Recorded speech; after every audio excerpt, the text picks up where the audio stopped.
You're listening to the Launchcast, the podcast about leadership, business, life, and growth with me, your host, George Andriopoulos. It's like food for your ears. All right, what do we have here today? Oh, Podcorn. Yes, Podcorn. I'm talking to you out there, podcasters. I'm going to give you a little hand. You want sponsorships, right?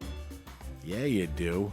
Guess what? This guy right here wanted sponsorships too. And one of the first places I looked was Podcorn. I signed up for the service. I browsed sponsorship opportunities. I sent in a bunch of pitches. And guess what? Podcorn themselves decided to sponsor the Launchcast. And this is real. I am getting paid right now for this ad. Real cash money, not cryptocurrency, not Bitcoin, none of that garbage. Podcorn is a marketplace connecting podcasters to amazing podcast opportunities for sponsorships such as host-read ads, interview segments, topical discussions, and more. With Podcorn, there's no middleman, and we all hate middlemen. Like Fabrizio, nobody likes him. No, not you, buddy. Podcasters of all sizes can browse and choose opportunities right on the platform, set their own rates, and collaborate with brands directly without any exclusivities. That's right, you never give up any rights to your podcast on Podcorn. Popcorn? Who said popcorn? Podcorn is here to support you at every step and ensure you're protected and compensated for the work that you do. Click the link in my show notes, guys, to sign up for Podcorn and start browsing sponsorship opportunities today. Fabrizio, what is this crazy music you put on? Please shut this off. The mambo on a commercial. What is wrong with you, man?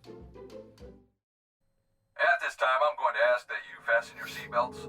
Launch sequence. Launch sequence activated. Launch sequence activated.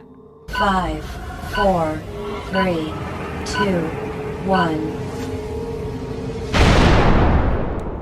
Woo!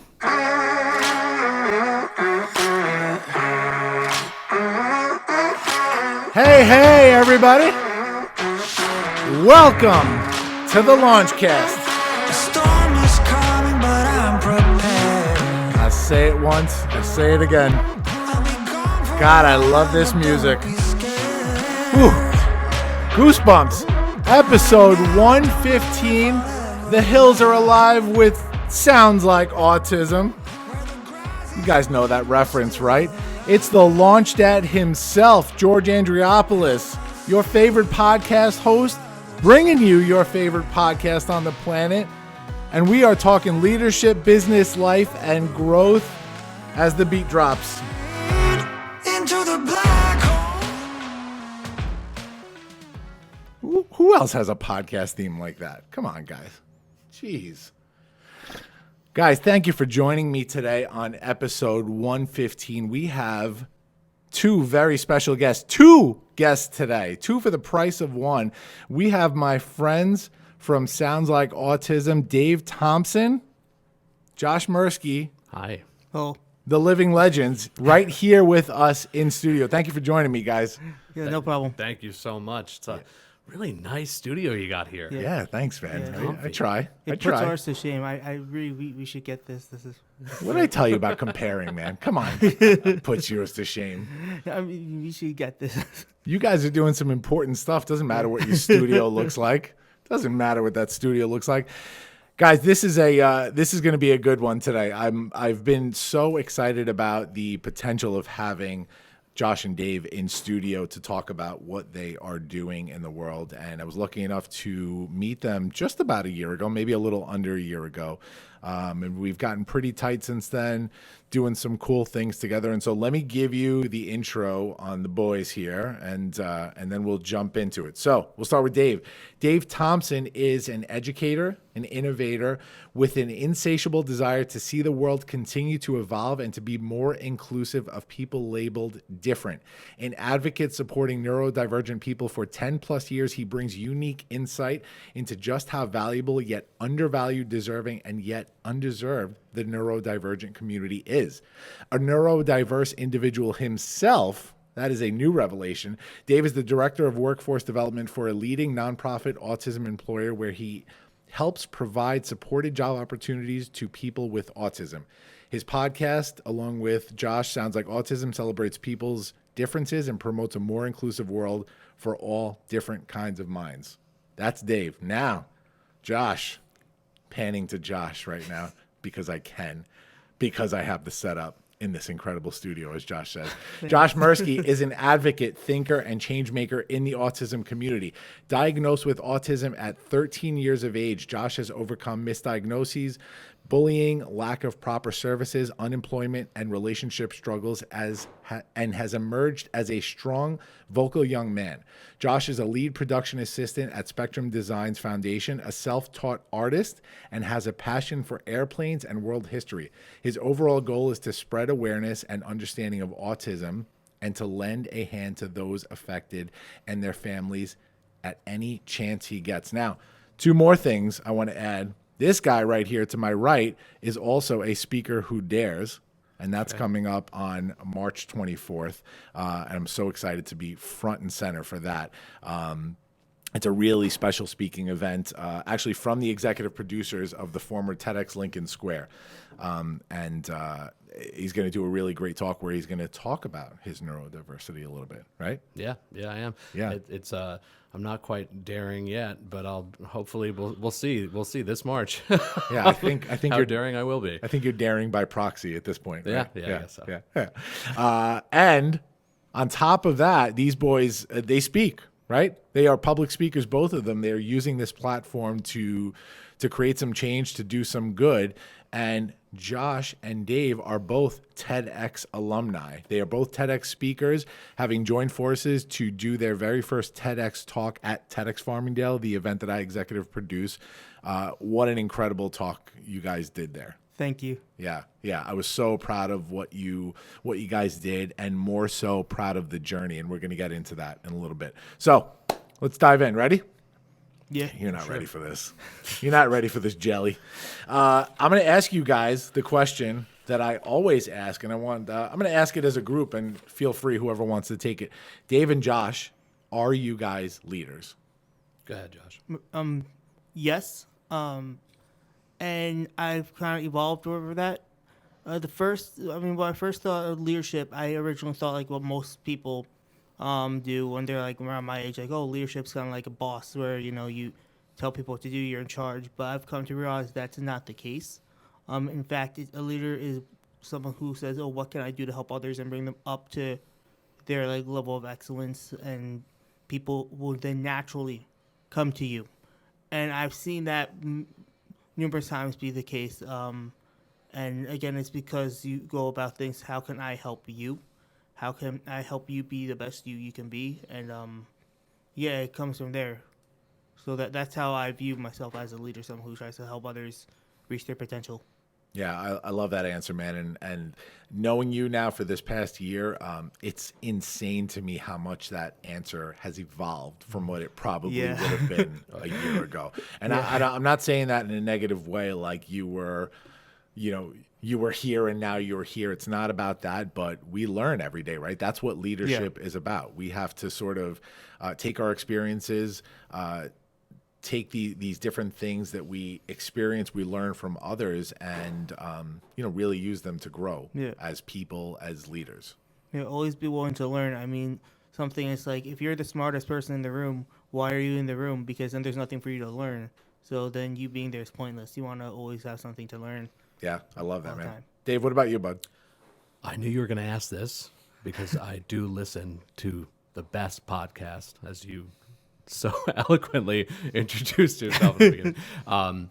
And it's been a really cool self-reflective kind of exercise for me. It's a hard question, and I think a lot of people are challenged by that question when you ask it.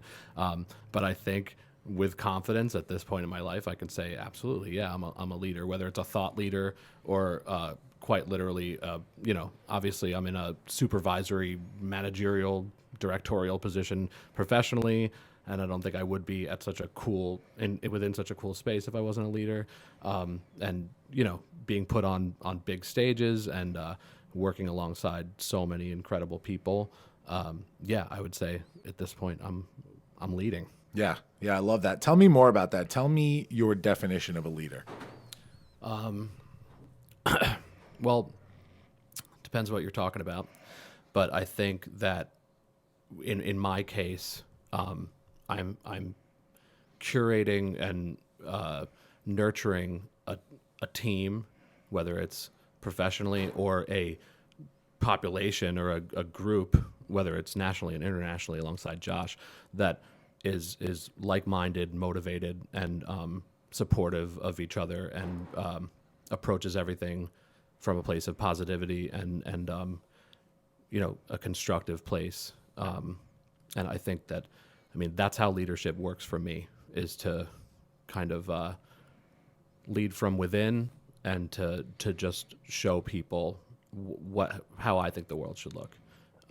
And that it's really been picking up steam in the past couple of years, and I've been focusing on it and honing in on it, and it's working, whatever it is. So it is working. I could absolutely attest to that it's working. I love that you guys have explored these different platforms that can help to disseminate your message of inclusion and all the other important things you guys talk about. And it really, I've said this time and time again, that the most simple, the very foundation, the definition of a leader is somebody that will stand up and say, I'll do it. I'll help, I'll do it, I'll lead, I'll show them. And that's really what you guys are doing here, in essence. We've had a lot of the leaders on the show that talk about the team. We have a lot of leaders talk about the importance of the message. Josh, talk to me about that. Talk to me about, in terms of leadership, how important is it that you guys in your positions right now are the ones that stand up and say, I'll do it? Well, very, because basically what we do is we go by like our morals and stuff, and that's what we lead by. So if you lead by what you know is correct from your heart and your morals, and other people follow, you're just promoting the right thing, being done the right thing, and naturally the right thing gets like the right rewards and stuff coming. So, and also you're kind of like helping like people realize, okay, no, this is correct. Maybe this was not really like the best choice, and you get to help them out with that journey. So I want to dive a little bit more into your story first, Josh, Okay. because it's so interesting to see where you are now and hear about where you have come from. So you've talked about this in your TEDx talk, and you've talked about this on your show, Sounds Like Autism, which we'll get into. But tell me about life before your diagnosis. You were diagnosed at 13 years old with autism. Tell me about the life of Josh Mirsky before. Ooh, that's a great show title, right? The Life of Josh Mirsky. Isn't that a great? Sure, let's do it. Disney Plus, are you listening? I can't say Bob Iger anymore. He's not the CEO. New Bob. Yeah, new Bob. So tell me about the life of Josh Mirsky, TM, before your diagnosis. TM. Well, pretty much I was always like the guy who was like bullied and like picked on and all that. So it was kind of like I knew something was kind of different. I didn't really know what, because up until like I was right before I got diagnosed, I didn't even know what autism was. So it was just typical being bullied, ostracized, outcast, all that. So that's pretty much all I knew. Like when I went to school, camps, that's literally all I knew. So I didn't know it got better. That's all I knew. So that was my normal. After diagnosis, it's not like it got magically better. Because then it was like the school didn't want to give me the services. I was still blamed for stuff. People were like, "Oh, you don't have autism," and like just a bunch of things like that.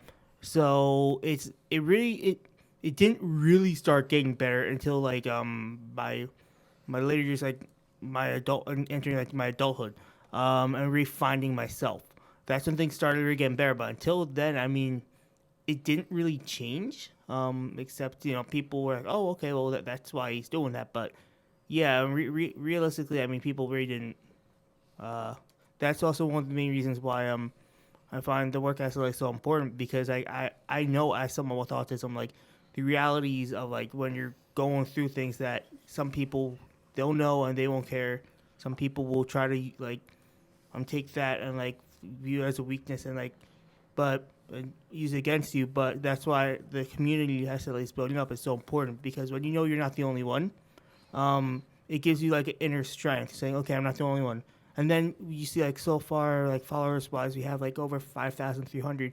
So you see, like, wow, there's, like, that many people. Like, okay, I'm definitely not the only one. And then, you start talking to people, and people talk, and it makes things much easier, and you'll find ways to get help. So that's really important, but really, like, my childhood was a big reason why I wanted to team up with Dave and start this.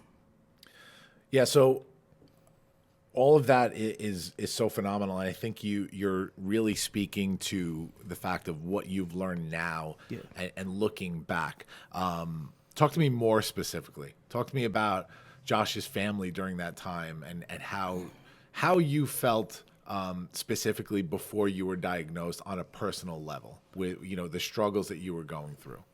Well, mostly the struggles were usually with the kids, the teachers who would, like, they wouldn't understand, like, why I don't understand something, which is, quote unquote, like, easy for everyone else, but they wouldn't understand. They wouldn't. So, and I would try to explain stuff, and it wouldn't make sense to them. So, my mom would always have to go to school and, like, fight the school board and all that, like, just to, like, try to get me a services. And most of the time, they wouldn't give it to her. So I always saw my mom, like, coming out of the school crying. So that was, like, I had my mom at the school way more than normal, like, neurotypical individuals. So that was that. But I mean, really, pretty much up until my beginning of adulthood, my social life, everything was really bad. So, like, all this again is why I think Dave and I really formed SLA. The original, like, backbone of that is because we know, like, this is a reality for lots of people. And for, unfortunately, a lot of people, it still goes on even in their adulthood.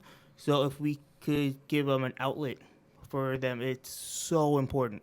Because that outlet is just a spark of, like, something which could, like, light a fire, like, change, And that's extremely important. And Sure. I know lots of times I reach out to individual followers every now and then, and I'll talk to them. They're, like, some people are like, oh, I'm just so happy, thank you, like, just you talking to me, like, helps, blah, blah, blah. So we are doing good, and I'm happy because I know where they are, because I was there, like, a majority of my life. And just because, like, I look right now, like, oh, he's successful, he looks at this, it's like, no, I understand, because most of my life I was like that. Yeah. So that's, like, I will never forget that, and it's always important to help those who are still there. So after your diagnosis, what was your outlook on life before you knew about all this SLA stuff? You were diagnosed at 13. Now you sort of understand why things are the way they are, right? What was your outlook on life? But, like, immediately once I was? Yes, right after your diagnosis.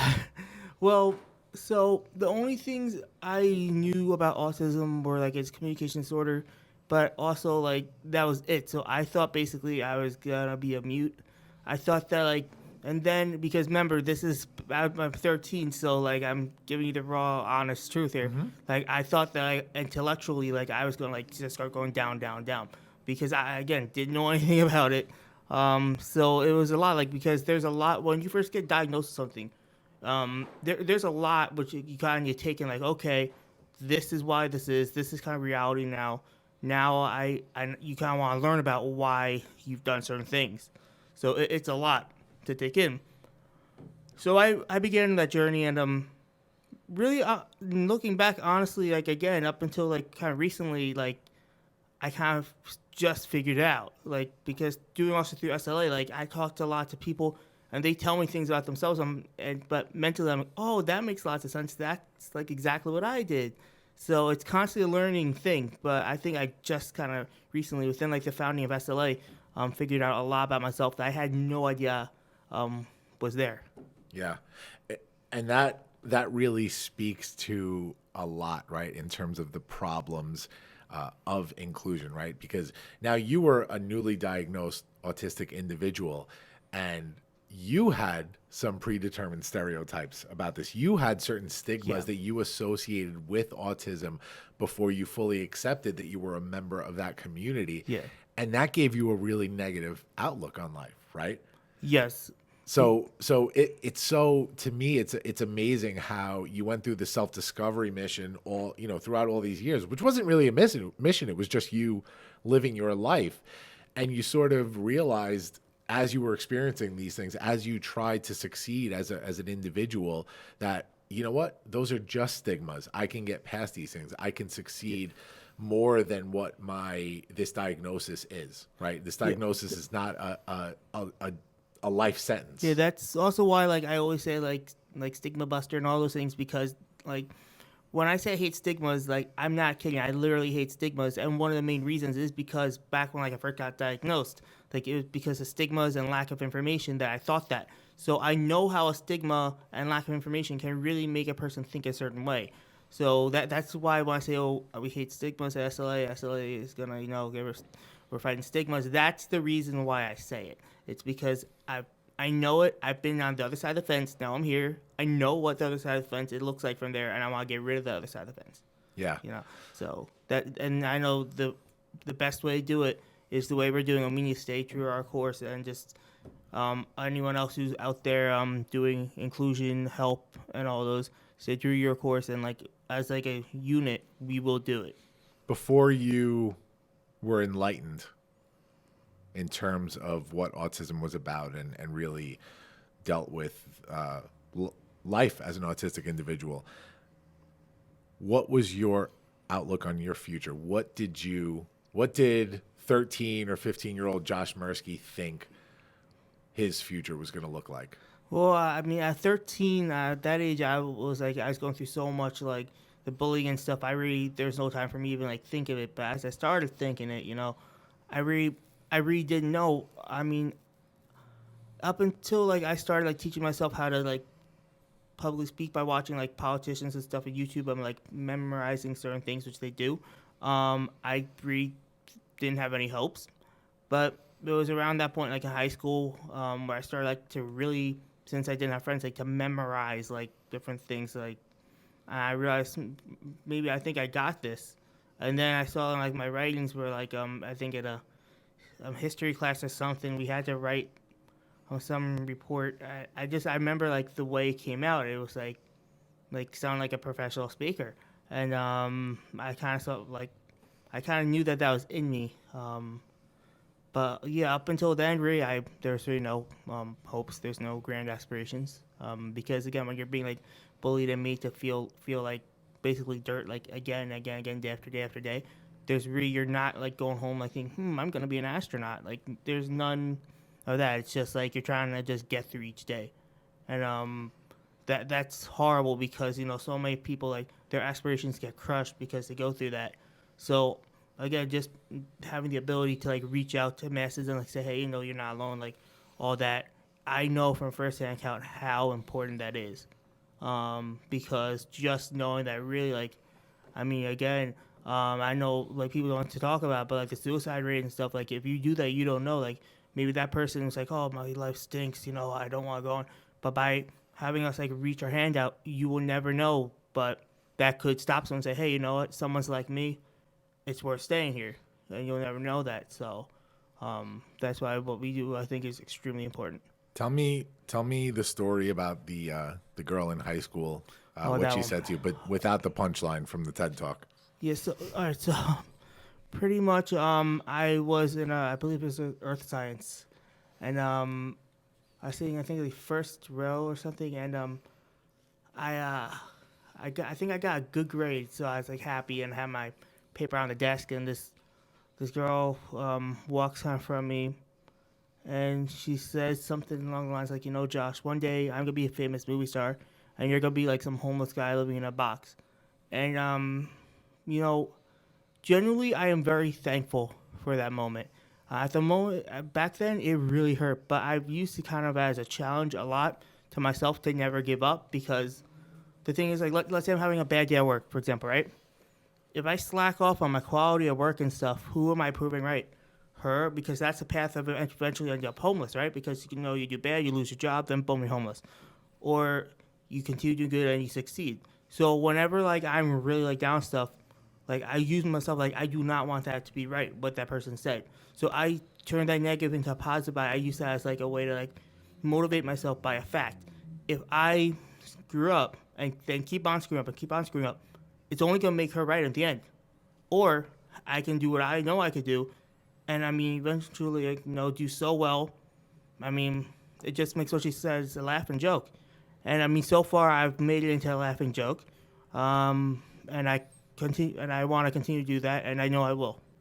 But, yeah, I think that was a defining moment, looking back at it, but I've turned it into a very good moment. Yeah, man. Proud of you. You are turning it into a very good moment. Thank you. All right, enough with you. I want to talk to Dave for a minute. Dave, George. why don't you lay down on this couch, because we're gonna go deep right now. Dave, you I've read a few things that you've written on social media. I've heard a couple of interviews. I obviously have gotten to know you this past year. You had a rough childhood, man. To say the least, you had a rough childhood that had everything from parental suicide attempts to electroshock therapy to everything. Tell me, what about childhood made you choose this line of work? What did that experience do for you that it made you get into the line of work that you're in right now? And actually, you can tell everybody a little more about what you do with Spectrum and Nicholas. Cool. So yeah, I'll start there. That's the easy part. So I serve as director of workforce development for an awesome nonprofit called Nicholas Center, at another awesome nonprofit called Spectrum Designs Foundation. That's a little bit complicated, but basically they're two businesses that were founded together. One is a human services agency that supports people like Josh and his peers in the workplace, and Spectrum Designs Foundation is the actual workplace. It's a screen printing embroidery facility. We have huge clients like Google, Uber, Facebook, Autism Speaks, and it's the coolest job in the world. And it's taken a long time for me to get here. I always knew that I wanted to help people. It was just very general. And it's taken a long time of honing in on where exactly the good work was. My calling wasn't necessarily to work with people with autism. It was to help people, and I just found a really special organization and group of people that were doing that. We were helping people. So I've also worked with teens in the foster care system, teens in the juvenile justice system of New York City, and other populations of people over the past 10 plus years. And a lot of that reason is because of the rough upbringing that I had. It took a long time, again, to hone in on that and realize that helping others help me. And it's the only thing that really helps me besides like my family and my wife. Professionally, I could never do anything but human services stuff. And no, I didn't have the same experience as Josh, but I'm again a neurodiverse individual myself. So this is kind of something professionally that I've never really disclosed. And because of Speakers Who Dare, I told Cordone on his show a couple of months ago, and I can say it again, that at Speakers Who Dare, my talk is about the fact that I've never really disclosed this stuff professionally because of the stigmas surrounding people that carry the label of different, which is ridiculous because I'm working 60 hours a week on creating a better world for people labeled different. And Josh has been a big catalyst and a big inspiration to me to put it out on the table. So I have ADHD. I was an early adopter, one of the, back in the early 90s when that was, a really new thing. So it's a pretty serious case. I'm dyslexic. I wrote backwards till 3rd, 4th grade, couldn't ride a bike, tie my shoes. So obviously I was kind of an outcast and an other in school. a lot like Josh. I was in special ed classes from kindergarten all the way through high school. I was bullied and did horrible in school until I found my calling of, human rights and social services, human services in college. And then I graduated on the dean's list, once I found something that I loved doing and I was highly motivated to do it. So yeah, it's been quite a journey. And there was the middle years, the teenage years I spent as a punk rock musician, like literally cutting school because I had a gig the night before and stuff like that. So I've always kind of been on stages and as a performer, but it was more just the aggression without the focus. Yeah. You mentioned punk rock. I wanted to get into that. So, it's funny.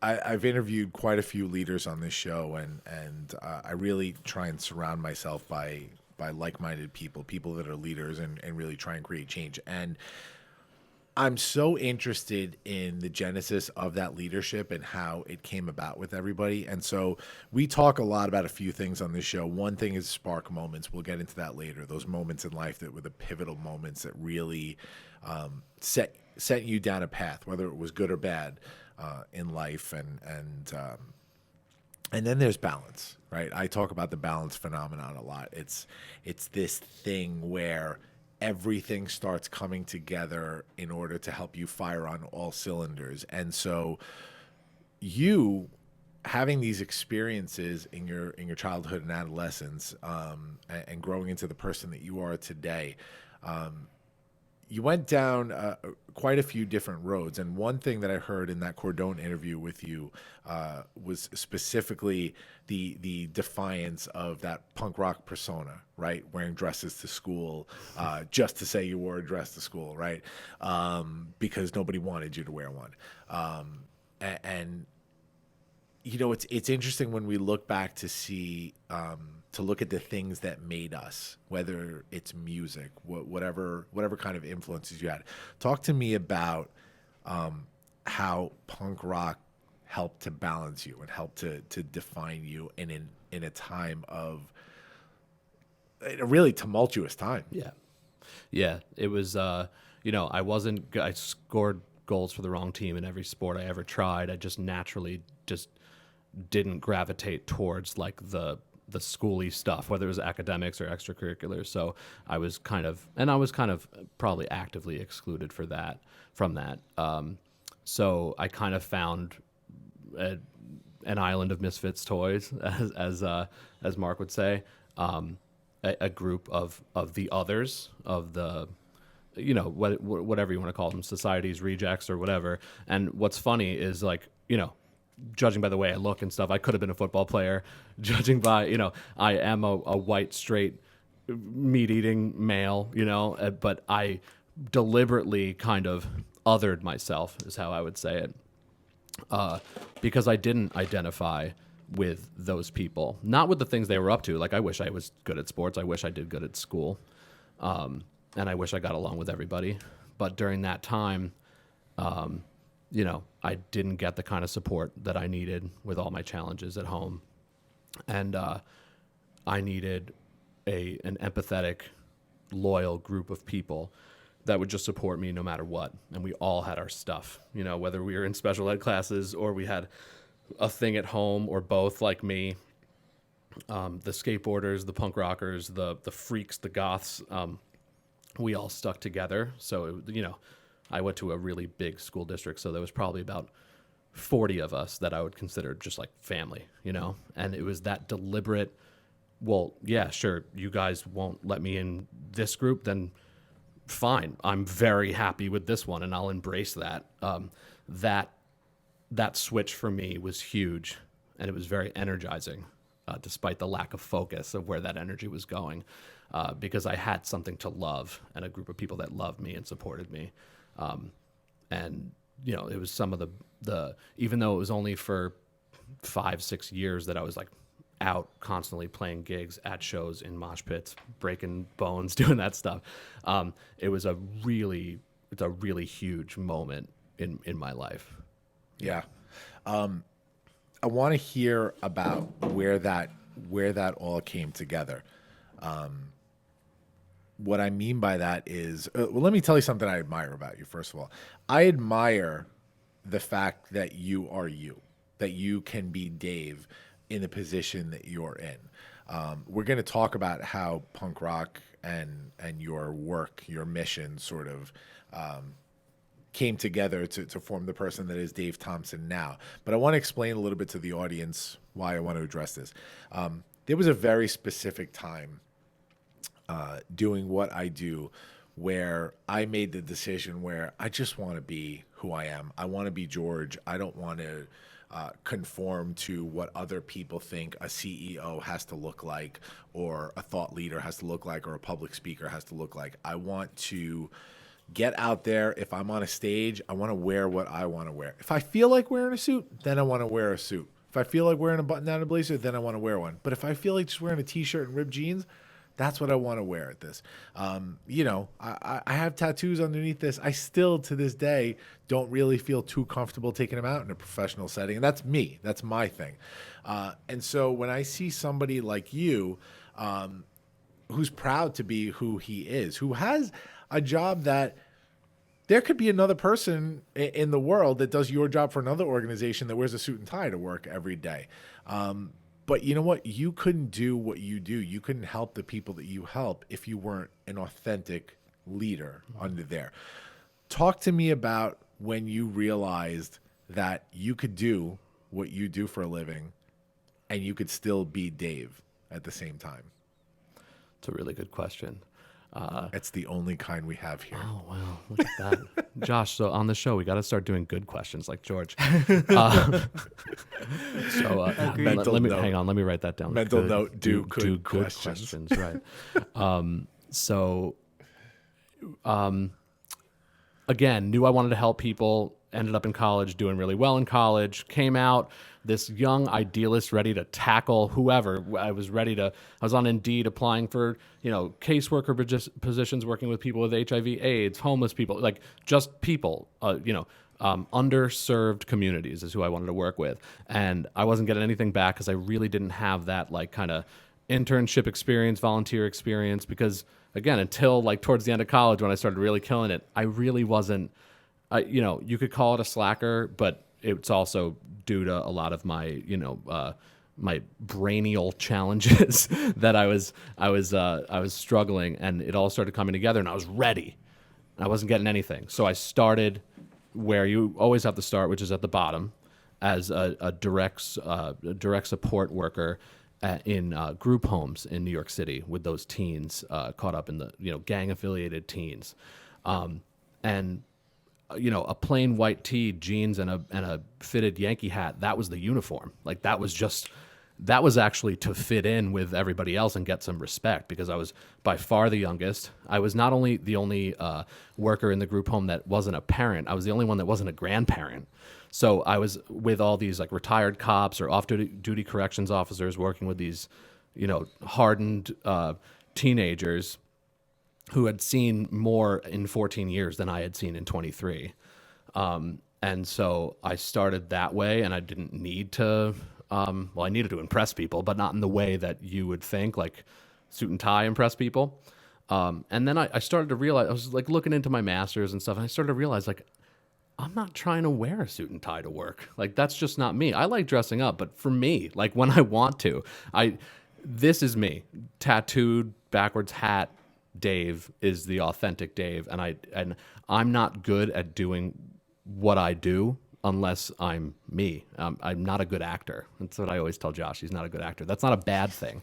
That means I just have to be true to myself always. That's how I'm most successful. So luckily, as my journey continued, I found other jobs where I could, and it's not just about obviously what I'm wearing, but it's about how I carry myself. Like I sign off most of my emails like very stoked, Dave.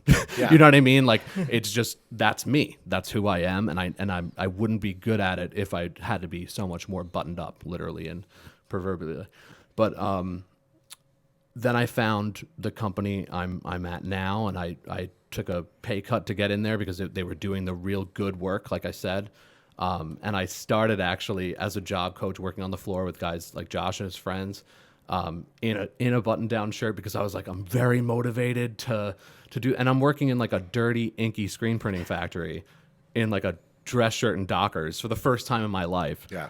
And my mentor, Allison Shear, who's a behaviorist and someone who's taught me so much in the space that I work in now. One day it was like really hot. It was like the middle of summer. We were printing thousands of T-shirts, and I rolled up my dress shirt just the edge of the dress shirt, and my sleeve was showing. And she was like, "Is that, Dave? Can I talk to you for a second? Is that why you dress like that? Because of your tattoos?" And I was like, "Yeah, well, I just figured it's not really." But she's like, "No." She's like, "Our executive director has tattoos. I have tattoos. Like, not as many as you, but we don't have a policy. We're a small company. Like, you're doing great. Roll up your sleeves. Like, what are you doing?"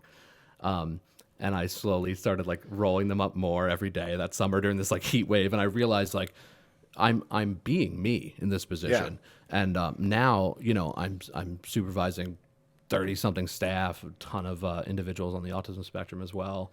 And I'm still doing it. I'm still me. And I don't know, I think that things are getting a little bit more laxed about you being able to be yourself at work, but I'm really lucky I am where I am, because it's only because I am where I am that I'm able to be so successful, because my talents and my quirks and my weirdness is all nurtured. You know what, though?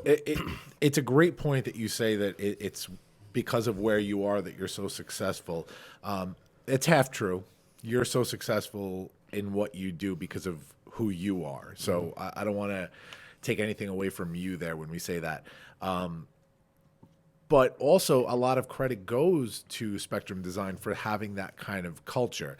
This is something that I've worked on for so many years in what I do for a living. Those that know me, I'm a management consultant by trade. And so my company goes out and helps to fix broken businesses. And one thing that we always do is we try to talk about that culture and really update the stigma behind what culture is supposed to be at work. Who cares? Like, right? What does it matter if somebody But comes? why? Right. Like, yeah, you have a tattoo policy, or why? like, Right. or like, yeah, there's nothing in your manual about backwards hats. Should there be? Right. Why? Right. Like what makes it so uncomfortable for you that Yeah. I'm just being me in my It's so space? strange. Yeah. It's so strange. Why? And look, I get it when you're in sales or front facing where you're seeing clients constantly like that. I can understand because you never know what they're thinking. And look, business is business, right? Like, we're not in business just to have a great life. We also have to make a living. And so sometimes other people's narrow-minded views are going to have an effect on that. I'm fascinated by this personally. I applied for a one last TEDx to, and then I retire from the game. But I applied for this TEDx where I actually pitched a talk called "You Wouldn't Hire Me If I Were Overweight and Tattooed: The Unconscious Self-Bias Paradox," right? And it's really all about that. And it really goes deep and talks actually about how our own self-conscious issues are what really lead us to these biases. But that's a whole other episode. I just want to say one other thing. I mean, so much. I agree about the front-facing sales thing, because the bottom line is that's your goal, is to not be to be identifiable and to be someone that people want to be around or whatever, and you don't want to alienate anyone. But as far as human services go, just because most of the individuals that I work with aren't tattooed, right? It's so important. Doesn't mean it's not so important that I'm not being authentically me. It's not a secret that Josh has autism. Yeah. Right? Not It at all. shouldn't be a secret that I am who I am. And being vulnerable to that, to them and to the people that work under me, is so important, because it's showing you like I'm putting my real self out there. Most of the participants in my program don't have the luxury of being able to mask their true selves. Yeah. So what am I trying to do? You know what I'm saying? And I want to make an interesting point here is that how old are you now? I'm 33. So you're 33, and it took you this long in your professional career to get to the point to actually disclose that you're neurodiverse. And it all stemmed from your early professional experience where you were actually told not to share personal things about you, right? That's true. And you had to overcome that. Yeah. Tell me where it took almost 5 years within the super supportive space that I'm in to be able to do that. And so basically when I was working with those gang affiliated teens, I was helping a young dude named Raheem with his homework after school, and he was super frustrated. And he was cursing at me, and he was like, I ain't doing this. I hate math, and I ain't doing this. And I just leaned in, and I was like, listen, man, the truth is, I think this stuff stinks too. I'm really bad at it. But it's my job to help you through it, and it's your job to get it done. And between you and me, I have ADHD as well. I have a lot of challenges that are just like yours, but we're going to get through it, and then we'll go play basketball. Great. We did it. And then later, my supervisor asked to speak to me, and she said, don't ever let me hear you say anything like that mess you just said up in here again. They will use, not me, but other people, the kids, the staff, will use that against you. Don't tell them your weaknesses or something along those lines. And that really stuck with me. And I think that there is a lot of truth to it. It's not just this one supervisor that said that to me that was wrong. There's a lot of truth to that. The fact that, people aren't honest about their true selves because other people aren't honest about their true selves. And if we all just put our true selves on the table like Josh does, if we all did it, I know that that's a revolutionary concept, but if we all did it, there'd be no judgment, there'd be no secrets, there'd be empathy and understanding among your fellow man. It would be, how cool would that be? You know what I mean? And I started to realize this is this conference. It really came to a head at a conference in Florida in October where it was an autism employment focused conference, but when people got on stage, about 25% of the speakers had autism, but then others were like, listen, my name's John Smith. I don't have autism, but I do have ADHD and PTSD. People were like, okay, cool. Or someone said, I don't have autism, but I just want to let you guys know I am a recovering alcoholic. I was like, okay, kind of out of left field, but okay. And it made this incredible feeling of unity and diversity, which is cool because if you're all putting yourself out, your true selves out there, you realize you have much more in common than you have different, Yeah. And so I was with my executive director, and in the car on the way back to the hotel, I was like, I got to tell you something. I have ADHD and dyslexia, and I don't know why I never told you, but I just want to let you know. And she was like, oh, really? All right, cool. And it was just this awesome moment for me of like, whew. Yeah. It's amazing how heavy that stuff can weigh on you day to day. And even if it's not in the front of your mind, it affects you. Yeah. And it's very liberating to be able to talk about. Yeah, sure. Unity and diversity. Wow. Also another great TV show name. There you go. Premiering right after The Life of Josh Mirsky. I'm actually going to get the Instagram account right now. Unity and Diversity follows the life of Unity Smith and Diversity Jones. We got to TM that. So, speaking of all this, and speaking of printing, I got my SLA T-shirt on, my Sounds Like Autism T-shirt. Best T-shirt ever. Best T-shirt ever. And this guy shows up in a blazer and a button-down, like I'm supposed to be. But I'm fighting the norms. I'm fighting the power. Nobody's going to tell me how to dress on my goddamn show. Yeah, stop trying to fit in, Josh. This is my show. You should be wearing a Disney shirt now. I heavily encourage you to always wear a SLA shirt. And for those watching, I highly encourage you to buy SLA shirts too. Buy SLA shirts. Cheap plug by Josh. Why do we even have to wear shirts? We're actually going to do the second half of this show topless, all three of us. That'll bring unity. Tune in for that. It'll also bring 0 followers. Yeah, there you go. All right, what's next here? Oh, Launchpad 516. Fabrizio, put that good stuff on for this one. Yeah. Yeah, I like this. Launchpad 516. What can I say about this company? My life's work. I founded this company in 2013, and man, what a journey it has been since then. I took everything that I've learned in business, in life, the mistakes, the successes, and I built this company with one mission in mind. and that was to go out there and fix businesses. And damn it, we have done it. Management consulting, what does that mean? You need help with growth strategy. Your company is failing. Your company needs help growing. Your company is doing good, but just needs that little extra push. That's us. We come in, we analyze, we work with your people, and we help you figure out how to get to the next level. I promise you that. Now, what else? Marketing? Sure.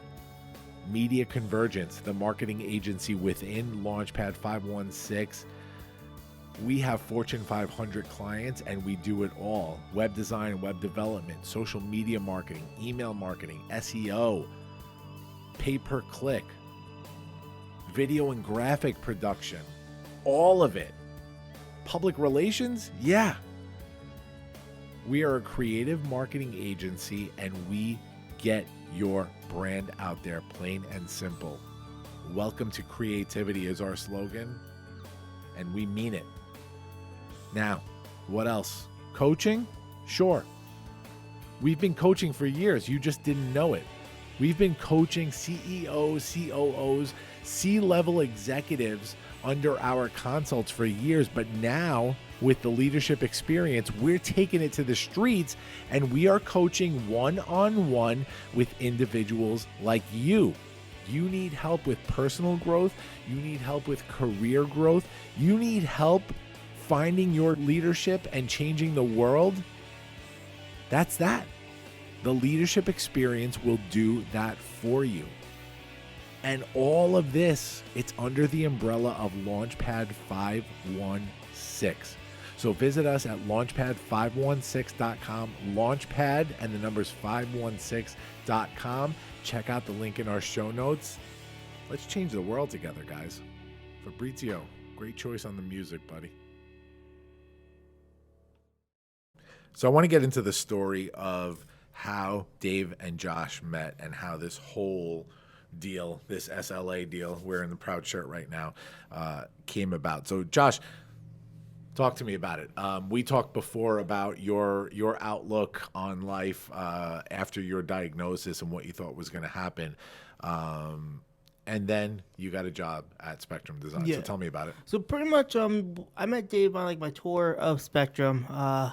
My first meeting of Dave was this guy who was hyped up on coffee. That energy was contagious. I mean, one thing, he's a huge coffee drinker. Yeah. But so I remember he was awesome. He showed me around a little bit, and so that's pretty much how we met. But with SLA, at first it was gonna be a book. See, and we were going through names and stuff, and the process of going through names, it was originally gonna be a book, and we wrote down pages, did illustrations, but that all kind of stopped when I called up a publisher, and I found out that the book we were going to lose money because the publishing costs were so high that realistically we're not gonna make any profit. So then around that time, Dave and I were kind of also bouncing around ideas for the book or podcast, what we were gonna call them. And Dave brought up the name, what about Sounds Like Autism? And I was a little cautious. I was like, no, I'm a little worried because what if offend someone? You don't, because boom, then we'll have a huge thing. But eventually, that name it stuck in my head. Sounds Like Autism. It's it's just really good. So I went back. I'm like, no, that Sounds Like Autism. That name, that's good. So that's how we came up with the name. Dave thought it up. I was cautious, but then it was really good, so we went back to it. So yeah, and with it becoming a podcast, Dave told me how he said earlier was once a punk rocker, and he had a old microphone and stuff laying around. And I think it was in their garage or something. He said. So he said, no, let's try to do a podcast. And I'm like, okay. So then one day, Dave comes up the stairs and is like, so Josh, we're doing the podcast, right? And I'm like, yeah, but in actuality, I totally forgot that day. But I was like, yeah, sure. And we ended up recording, and yeah, it went from there. And we started building a following, and it went way better than we expected. And then it's just like, yeah, we're definitely not going to go back to the book idea, because we saw this is where it was. We hit, and the following was there. The enthusiasm with us was there. I mean, the passion was there. Everything was there. So that's pretty much how it started. Okay. What I'd like to know specifically, well, you know what? First thing is, talk to me about the book. What was the idea for the book? Well, Josh is actually, it's so funny. He has certain things that he tends to talk about and kind of not show off about, but, you know, talk about what he's good at or whatever. He never talks about the fact that he's an incredible visual artist. And the book was supposed to be, he just made a self-portrait. The catalyst was he made a self-portrait out of magic marker that was just sick. Literally Crayola magic marker.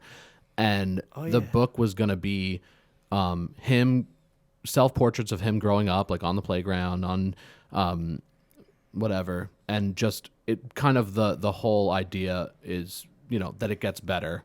And this is me as a little kid on the playground crying. This is me when someone told me that I was going to live under a dumpster, blah, blah, blah. A lot of those spark moments for Josh would be pages in this book.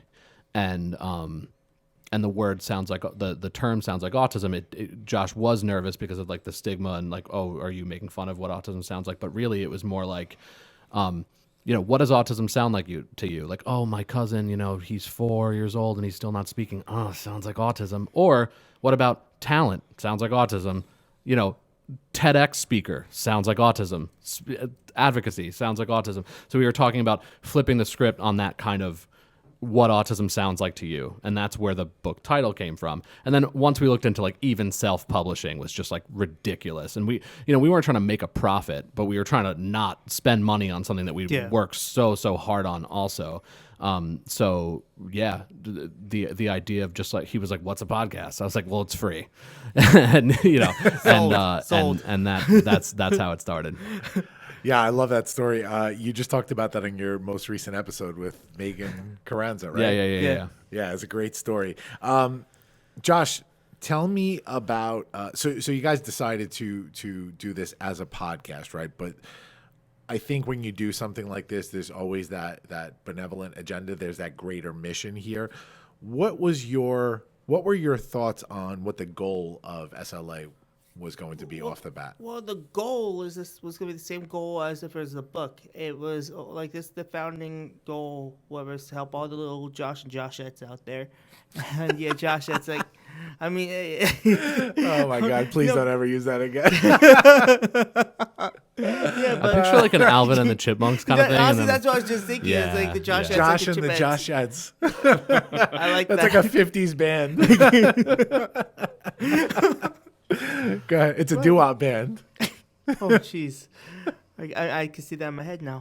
But the first nervous episodes, he was literally just appealing to all the younger people that were once in my position. Listen, and then he started getting mostly moms reaching out of kids that weren't able to really self-advocate yet, and now it's even more like, you know, adults that are just in a different position than him, or right? Yeah, and it's really cool. Also with the TEDx, for example, there's a guy from Australia who watched it, and so he hit me up. The guy from Australia and he hit me up. I was like, he told me like one of my lines in my TEDx speech is like, you know, yeah, people do usually like find me stupid and stuff in jobs too. Like, I'm glad I'm not the only one who thought that. I was like, dude, that's awesome. And I didn't know where he's from. And I was like, oh, so like, where are you from? I was like, oh, you know, I'm right by Sydney, mate. And I was like, are you serious? Oh, you're not in bad, Australia? Josh. Not Like, bad, buddy. I think yeah. there is a career in Hollywood for you. Yeah, but it was so weird because I was like, wow, like, this dude's in Australia and he's like, you know, he just watched that and it resonated with him. It's like, you know, autism knows no borders because, like, I don't know, you literally cannot, we're right now in Long Island, New York. You literally cannot get further on Earth from Long Island than Australia. So the fact that it resonated all the way over there, like, I mean, that's incredible. So, I mean, the mission's always been, like, to help the others and people who are going through, like, the hard times and, like, what to do if you think you're falling back in, like, just everything, just so you know you have a place and you're not the only one. Yeah, and it's great. It really is great. I love that, and I love how far-reaching SLA's gotten. We'll get into crazy. that in a minute. But before that, can you do the Australian one more time? All right, mate. How about British now? Okay, I need to channel my inner Patrick Bardsley. I hope he's not pissed I just did that. Well, all right, mate. It's the same one. Oh, The same one, Josh. It's the same one. You know what? We're gonna stop there. I don't know. We're gonna stop there before they rename your podcast. Sounds like racism. Yeah. So this thing really blew up and took on a life of its own, which I loved seeing. And that's kind of when I met you guys at that point. I guess a little bit after the inception, right? Is when I started speaking to you guys. We applied when there was only we applied for TED when there was only about 6 episodes out. Yeah. We got in when there was under 10 episodes out. And it was before we had any. All the celebrity guests that we've gone on since have been because we've been TEDx speakers. Here's our video, But yeah, we were really picking up steam at that point. How far, Dave, did you in your heart of hearts, the honest answer? How far did you think SLA would go? The reality of it, not where did you hope it would go. The reality of it. It's kind of a complicated answer. I didn't know about actual listener count because I never had a podcast before and I didn't really know what that looked like. I was hoping it would have a lot of listeners, but as far as how it's affected Josh and I personally and professionally, this is leaps and bounds beyond what I could have imagined. You know what I mean? In a good way. Yeah. And actually we probably have fewer listeners than I hoped for, but making more of an impact on us and on the world than I ever could have imagined, if that makes sense. Yeah, no, I agree with that. And I'm actually looking this up right now because I have this somewhere in my email. I follow, being now a new podcaster, I follow not only my own podcast charts and results, but I follow the charts and results from all my friends that run podcasts. And so I actually get reminders or progress updates for Sounds Like Autism from a company called Podcharts, which shows the charting of certain podcasts. And so here, I'm going to bring it up. So the most recent one I had was February 21st. You guys charted at number 7 in Malta. Number 7 on the top 200 in the personal journals category. Number 51 on the society and culture category in Malta, both. All 10 people in Malta are listening to. So, I don't know. Yeah, so I guess it's not that hard to track in Malta. It sounds impressive. That's what you've counts. hit number 6 and 47 in Malta. But you actually, we're huge in Malta. You're huge in Malta. As soon as I figure out where Malta is, we're gonna go out to Malta. We're gonna the fans are gonna be greeting us at the airport with signs. But I do know off the top of my head, I think you guys had hit 150 in personal journals in the United States. Yeah. That's great, man. That's an impact, and nothing shows the impact more than the change that you're making out there and the caliber of guests that you're bringing on. You guys have had, we both know Bobby Rubio, the writer and director of Disney Pixar's Float, which I landed him as a guest because he was a guest on your show first. So props to you guys for that. Tell me about some of the other big names. We had that Mary Rolick, the executive producer of Netflix's Atypical, which is right. a huge Netflix original. Whether or not you have anything to do with the autism community, it's a great show about a family who and the son in the family is affected by autism. They just got renewed for their 4th season, and fingers crossed we asked to be on it, or at least have a mention of Sounds Like Autism on it. Maybe he'll pick up his phone and it'll be on our friend Eileen Carmody, who has one of the biggest autism mom blogs, Autism with a Side of Fries. She was on it. Yeah, the mom on the show in the first season is looking at her laptop screen and an email pops up, but before she's looking at it, she's looking at our friend Eileen's blog. So it's just a little shout to the real movers and shakers in the autism advocacy field. So we literally on the show asked her for the same kind of treatment. I'm literally going to be analyzing every episode of season 4 for any SLA reference. Yeah. If it happens, you realize you're going to get a call dude, we're on Netflix. You know what we should do? We should try and get Rappaport. We should do... Yeah. We should do.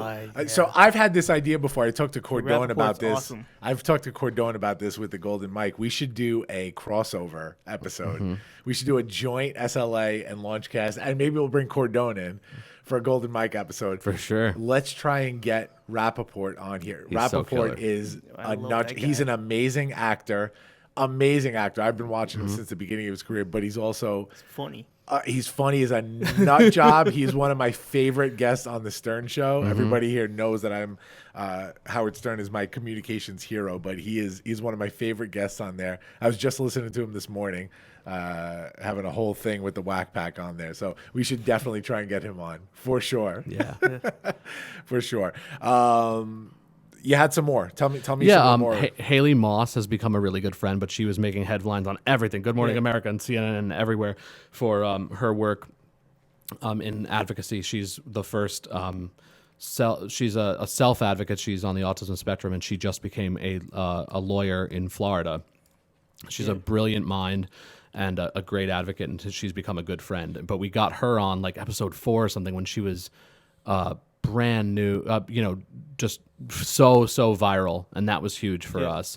And then we had the director and the producer of Pixar's Loop, which is another autism-related Pixar short that just came out on the Disney Plus platform, which is killer. And also, I might just say, like, at a personal level, like, me as, like, probably the world's biggest Disney fan, to have, like, those guests on was so awesome. We're getting into that. Yeah. Don't you worry. So cool. We're getting into that. So I want to piggyback on this for a minute with the success of SLA and what you guys have been able to really do in terms of the outreach of Sounds Like Autism and how far and wide now. Because I have no doubt that this will really steamroll into a super successful podcast, and you guys are going to do a lot of good with it. Tell me very succinctly, I'd like to hear this from each of you. We'll start with Josh. What is the message? What is the message that SLA is trying to get out there? Josh, give me like the 2-sentence message. Like, it's pretty much, we hear you and you're not alone, and, like, don't feel that anything's impossible, because it's not. I mean, so, like, just simply look at me. I'm like a smoothie of, like, disabilities, as you will, and I'm still here. So the fact that I'm still here and I'm dealing with all that and, like, other things is, like, the only reason that it's something's impossible to you is because you simply have convinced yourself and fooled yourself in that matter that it is impossible. That's the only thing, is that you've successfully fooled yourself that it's impossible. So we're here to prove to you that it's not impossible. Dave? The message of Sounds Like Autism is, we're on a mission, and join us in this mission to create a more inclusive world for people who carry the label of different. And it's kind of transcended just autism specifically and gone a little bit more into other people who are labeled different, whether they're developmentally disabled or they have some other sort of neurodiversity like me. And also just that not only should people be included for, the people that are different should be included, but they should be celebrated, because, what makes you different is what makes you special, and what makes you special is what makes you great. You know what I mean? Like, so we should encourage that. Absolutely. Yeah, for sure. And thank you both for keeping those answers to 2 sentences, which you paid no attention to, either of you. Well, what is a sentence, really? I mean, when it comes to... I mean, with my grammar skills, now the Launchcast becomes a philosophy podcast. If you What end is a every sentence in because... it's a run-on sentence. that's the trick. Comma, because... Yeah. I love what you guys are doing, and I want to get into how we met. But real quick, I'll give a shout to SLA. So Sounds Like Autism, you guys can find it everywhere podcasts are available, right? Yeah. Listen to it, subscribe, share. Go to soundslikeautism.com. You can find the podcast there, but also you can find the merchandise there. Like, hold on, let me zoom in on George here. Oh, yeah. Move my mic. What a shirt. Don't you just love that shirt? Isn't that beautiful? I always wanted to show everybody my brain, and now There you go. See, brain now you can. with headphones. Yeah, Now you can. and buy them, because you know what? Dave has a kid. That's right. Dave's got to live. Josh doesn't have. Josh might have kids. He's dating. Who knows if there's kids out there that he doesn't know about? We hope not. But hey, one day you might get that phone call after he does the 23andMe test and says, "Daddy, Any cash? And then you go, hold on, let me go into my T-shirt fund. And yes, son, That's I right. have some cash for you. We hope that doesn't happen. But I pray to God. Pray to God. so you guys grew SLA, and the message that you tried to get out there became bigger than just a podcast. And you had the thought that SLA needs to be more than just a podcast. It needs to be a movement, right? And so you made the decision to get out there and apply for a TEDx, which is a huge jump. Now, I do know that Josh has done all kinds of corporate speaking stuff, right? Spectrum sends you out. Yeah, I've done things. For example, Northwell Health Hospital. A bunch of their like executives I've spoken to. I've spoken to Uber. Their headquarters in New York City. I've spoken to about like 200 people there, and so, but honestly, like none of that was like TEDx. Like the whole. It was all off the cuff stuff too. Yeah, right? that was all off the cuff. Like I'm naturally off the cuff. Like right now, I'm off the cuff. I'm thinking like on my feet. But Watch out, guys. It's off the cuff. But with TEDx, the whole thing is you need to like memorize everything. So that's like a whole new thing. Yeah. The corporate speaking stuff alone. And by the way, these guys are available for rent. For your corporate events. Visit them at soundslikeautism.com for more information and how to contact them.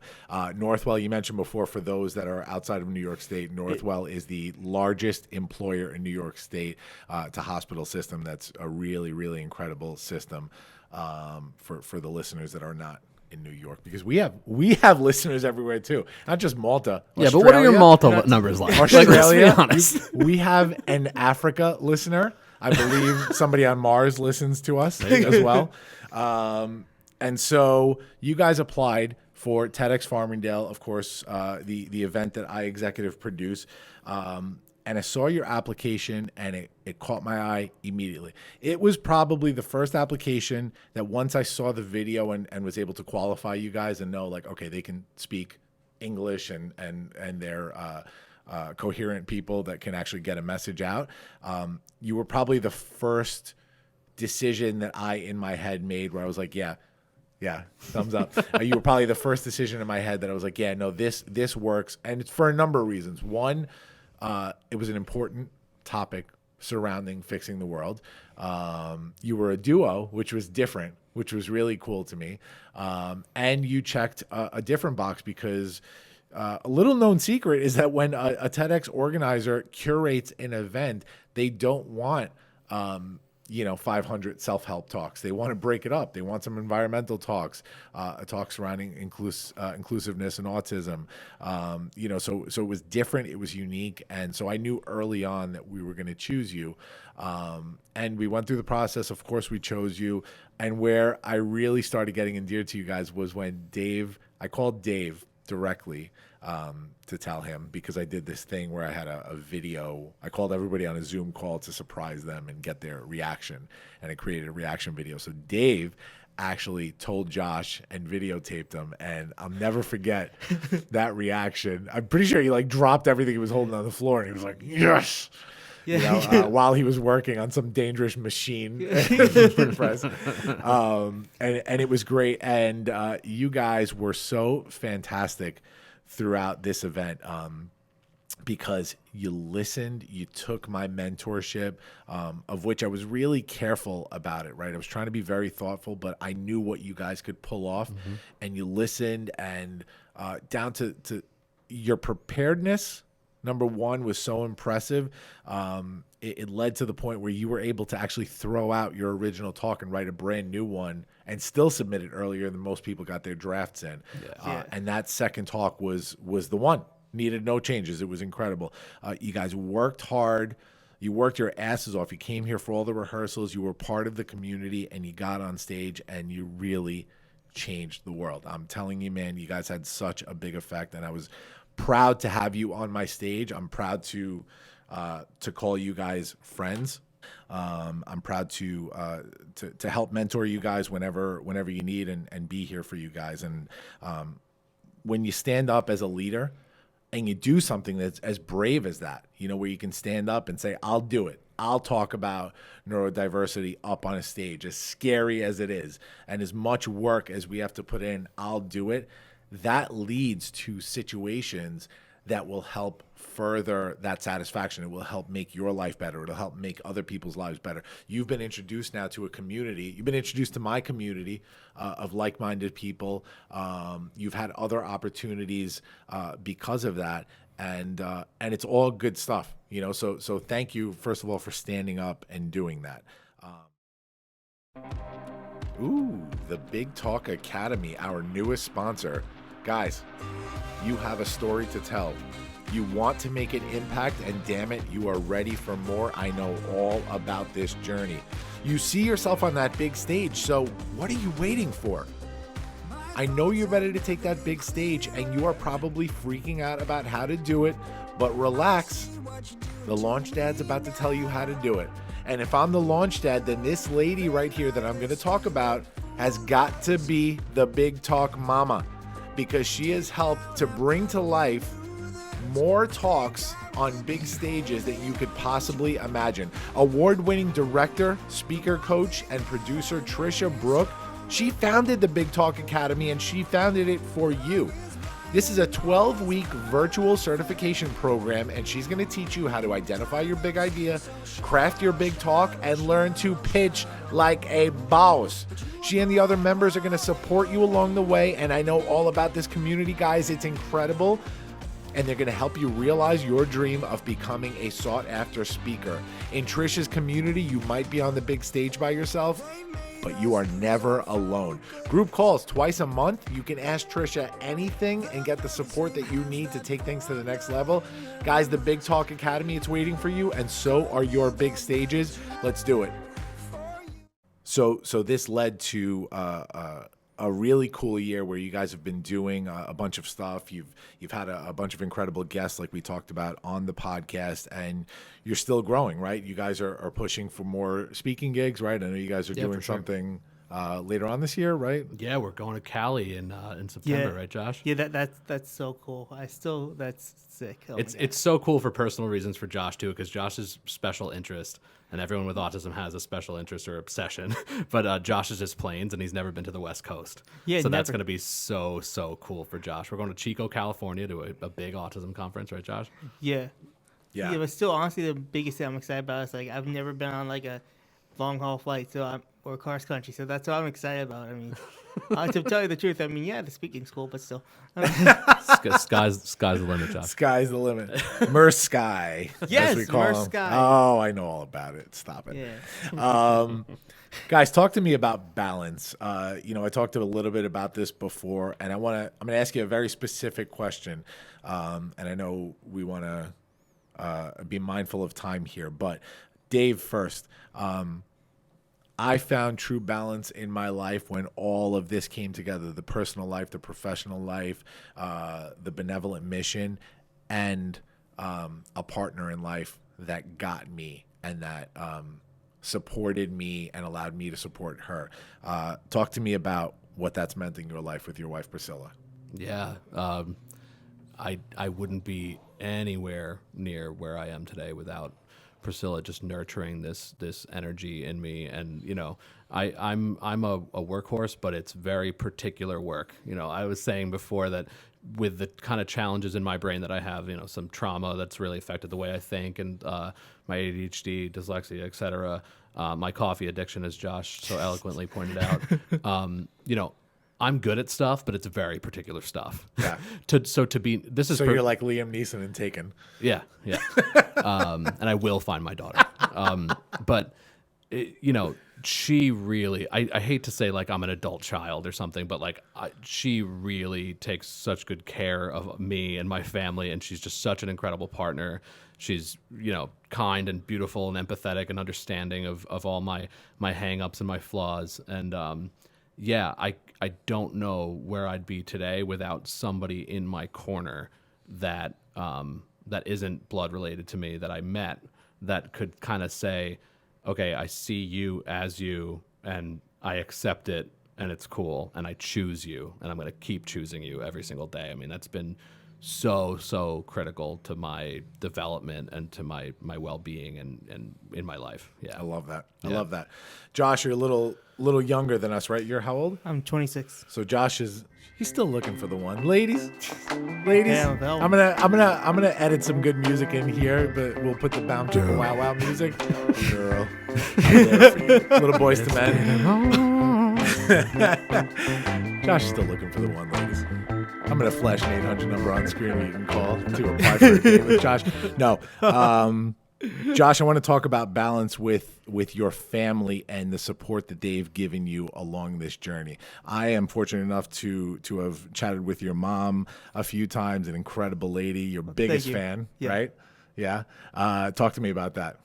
Well, my mom's always been the one who's always been there and like fought against like the school systems when they were trying to like take the easy way out and like let me fall beneath the cracks. So she's always been there, and really, if it wasn't for her, I wouldn't be like how I am today. I wouldn't have as much. I don't credit like all these skills and stuff I have without her like helping me get to where I am. So yeah, we're still very close. I see her usually like at least once a week or something. And she's from Malta. That's where all the listeners I come knew from. it! Yeah. Damn you, Malta. It's a long flight from Damn you, Malta. to see her once a week. Yeah. Well, it's funny because you related to autism in terms of before. You guys are advocates for the autism community, and it's incredible that Josh, you're an individual with autism, and Dave, you're in the neurodiverse community as well. But isn't it funny how already that when you can advocate for the underheard, that it makes a difference, right? So when you look at our personal relationships, whether it's our family, our parents, our significant others, when they're advocates for us, they're advocates for our success. So why wouldn't it work better if we didn't have those people, right? So it's kind of a simple formula that when you surround yourself with people that can help make you successful, you surround yourself with advocates for what you're doing, and then you advocate for them in return. It's a win-win for everyone. It's all good. It's all good. Guys, real quick before we hit the big three, what is next for Sounds Like Autism? Honestly, I don't know, because like with all the stuff that happens, like anything could happen tomorrow. This Like whole, the life of Josh Mirsky on CBS this fall? Let's make it happen, CBS.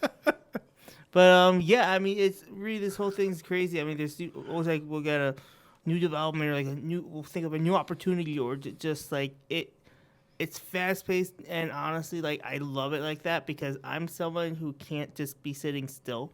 Like I need something to do, and if I'm not doing this, even when I'm having my friends, I don't know if this is a good or bad thing, but I like it. I'm thinking about this. I'm thinking about how we can improve this, what we should be doing.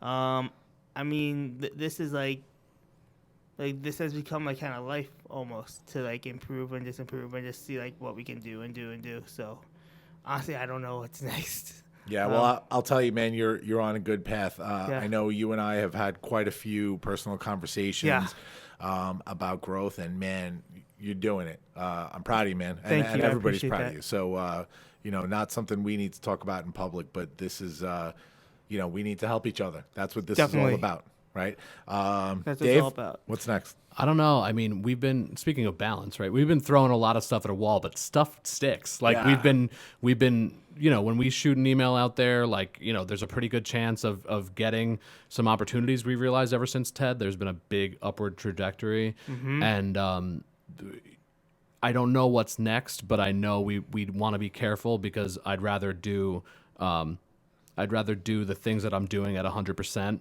than to bite off more than one of us can chew. Sure. Yeah, And to definitely. do things, half butt. Yeah. So it's a matter of balance for us. We've definitely taken a little bit of a, there's been a little bit of a dip in our presence on social media and the kind of interviews we've been getting and stuff like that over the past couple of months, because we just had to work on our families and things like that. But I think And that also avoid burnout. yeah, I think that continuing to do the show and continuing to get some more gigs within the community that we have been nurturing and alongside, but also beyond, like talking about corporate social responsibility at companies in the city and things like that, is definitely on the table after Speakers Who Dare is over. and yeah, the sky's the limit. Love that. I Love mean, that. It's amazing because like again, think of it like with both of our backgrounds and stuff. And now you're like, oh, well, we're having conversations like, corporate responsibility. Do you think this corporation would be good to maybe have SLA come for a speech? It's like, see, like you never know how things will turn out if you don't give up. Yeah. I mean, because literally look at the stuff we said in the before, like about our past, and now look at this current situation now. It's like if you back there, you would never have thought this happened, but boom, here we are. Love that. Love that. Yeah. All right, guys, it's time for the big three. The big three from the Launchcast. The big three, if you listen to this show, which I know you both do, the big three is your top three. I am going to give you guys, and since we have two guests now, I'm going to tell you who's who here, but I'm going to give you guys something. You're going to give me your top three list of these things. Ready? All right, first one, Dave. Favorite bands. Ooh, that's good. As far as my whole life, overall favorite bands would be my best friends in the world are a really legendary band called The Casualties, Mohawk punks from New York City. The Clash, obviously, London Calling, super important album.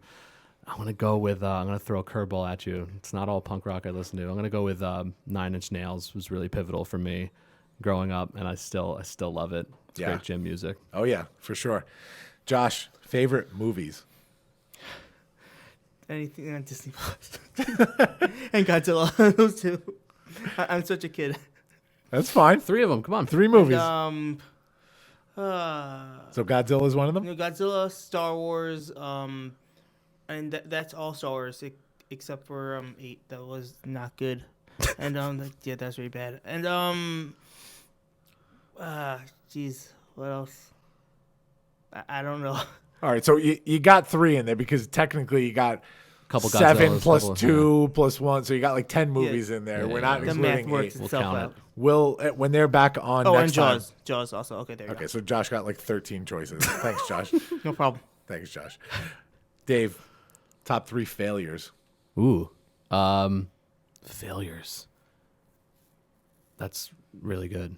I'd say I barely graduated high school, which was, a pivotal moment of my life. That was important.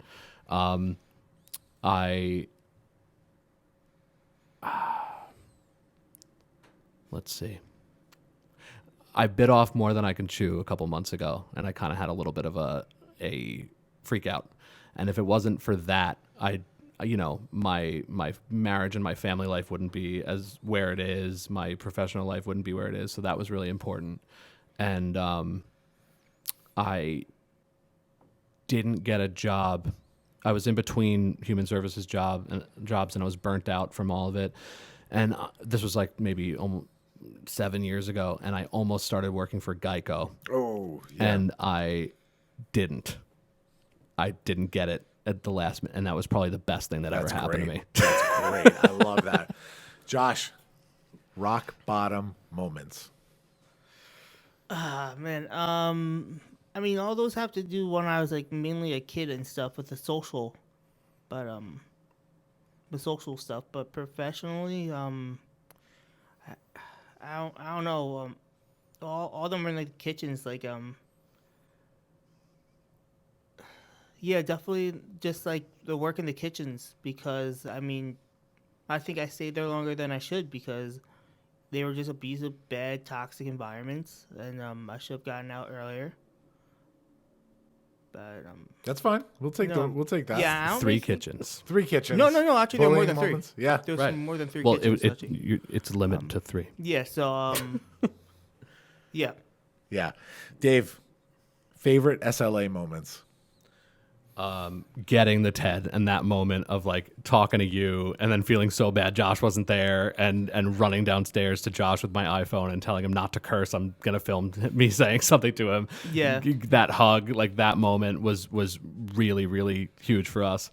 Stepping off of the stage at TED and realizing that we crushed it and it was actually fun. Like that moment was one of the most energizing and like just like blood flowing. Like that was just such an incredible feeling to walk off on stage and for Cordone and some others to be there and just be like, you crushed it. And it's over. Like Yeah. that was huge. And I would say, lastly, probably it was a pivotal moment to get Mary Rolick, like we said earlier, from Atypical on the show, because I'm a huge fan of the show, and it just made us realize that like when we put ourselves out there and we speak, that people are listening and they're actually like, yeah, we should include voices of people that are on the spectrum in the dialogue. And yeah, they were just so accommodating and willing and eager to speak to us and do a video and all that stuff. That was just, it was pivotal for me because it made us realize the potential of what we were doing. Yeah, I love that. I love that. Josh, last one. Ready? Yep. This one is spark moments. I will reiterate, give me 3. You have no more free passes to give me 12 answers. Okay. 3 succinct. 3 spark moments in your life. Like, the biggest one on my life was easily preparing for TEDx, which I never thought I would have said, preparing for it. But honestly, it's because I learned I'm way more capable of before, because I was never really good at memorizing things, just reading it, memorizing. But I worked so hard. I turned down so many times to hang out. Like, I lost like 40 pounds. Because of that, like, so, You're welcome. Yes, thank you. But like, I've learned so much about myself that I am like, I know it's strong, but I learned that it's like beyond what I thought. So that was honestly the biggest spark moment in my life. Love that. Nothing can compare to that. That's one. Oh, I love that. That was a big one, so we could just take one if you want. That was really the biggest one in my life. Anything else does not come close to that. So, all right, guys, real quick before we go, it's time for the spark moment of the week. all right. Guys, today's spark moment comes from a quote that I had read a while back when Dave and Josh were working on their TEDx talk for TEDx Farmingdale. Great quote. Dave had mentioned Dr. Temple Grandin a few times, and so I looked Dr. Grandin up, and I saw this quote, which goes like this: "It is never too late to expand the mind of a person on the autism spectrum." And I think that today's episode really, really speaks to this when you look at the success that Josh has had. And even Dave is a neurodiverse person, somebody that suffers from ADD and dyslexia.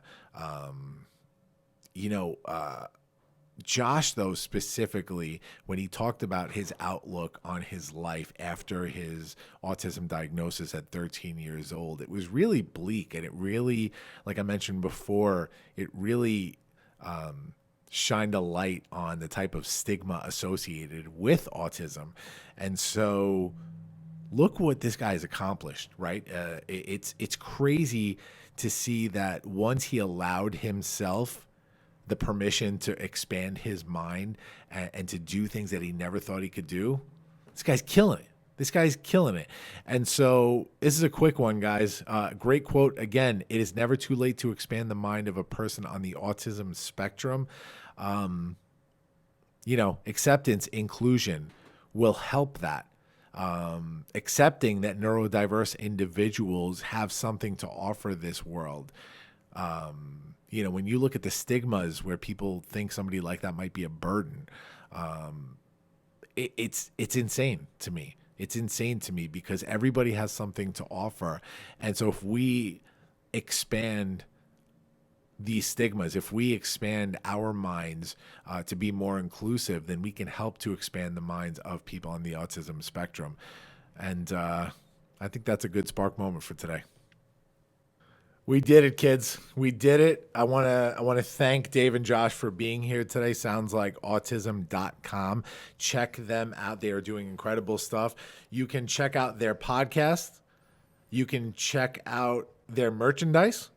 And you can book them for your speaking event. Oh, yeah. Because that's what they do. I also had an idea. I have a thought. I'm going to talk to you guys another day about this, but I want to make it my mission to get SLA a speaking gig with Disney. Holy, wait, can I say it on this? We could do that. Okay. Let's do Holy that. crap. Yeah, you could do that. Oh my God. My goodness, the C word. Yeah, God, no, you that said sounds good. Crap? Let's What do it. the fuck? You said crap. This ain't our show, man. Holy shit, are you serious? Guys, thank you so much for being here. Incredible you. interview. I had a great time with you And guys. thank you for your mentorship and your Seriously, guidance and all the thank you so much. opportunities that you've given us. It means the world to us, I'm and, here and your forever. friendship does too. I'm not going anywhere. Beyond thanks. I mean, again, Never this- ever. Not going anywhere. This Guys, dude's awesome. Seriously, this dude's awesome. thank you, buddy. Guys, catch us every Monday morning. Apple Podcast, Spotify, Pandora, iHeartRadio. You know the drill. New episode 6 a.m. every single Monday morning. Remember to follow Sounds Like Autism social media, soundslikeautism.com on their website. You could find everything there. And it's another episode. Come back next week. We're going to have a good one again. See you later, guys. Launch sequence terminated. Into the black hole.